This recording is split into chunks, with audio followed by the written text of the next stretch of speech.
আজকে তোমাদের সাথে শেয়ার করব দার্জিলিং এর ফেমাস টিবেটিয়ান ফুড রেস্টুরেন্ট কুঙ্গা রেস্টুরেন্টের সম্পর্কে। আমরা যেদিনকে দার্জিলিং পৌঁছেছিলাম সেদিনকেই দুপুরবেলা ফ্রেশ হয়ে আমাদের হোটেলের নিচেই কুঙ্গা রেস্টুরেন্ট ছিল, তো সেখানে চলে এসেছিলাম আমরা লাঞ্চটা সারতে।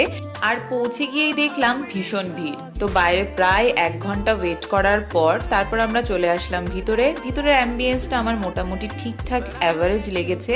তো আমরা বেশ কিছু জিনিস অর্ডার করেছিলাম, চিকেন চিজ মোমো, যেটা আমার সব থেকে ভালো লেগেছে। চিলি চিকেন করেছিলাম, কিন্তু আমার মনে হয়েছে এটা একটু বেশি মিষ্টি দিয়ে ফেলেছিল।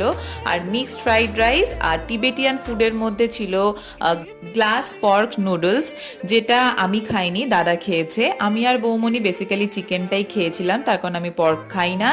আর মিক্সড একটা ফ্রাইড রাইস নেওয়া হয়েছিল, যেটাতেও পর্ক দেওয়া ছিল বলে আমি খাইনি। আমার সব থেকে বেশি ভালো লেগেছিল এই মোমোটাই। তোমরা এসে ট্রাই করতে পারো। ডেসক্রিপশনে আমি অ্যাড্রেস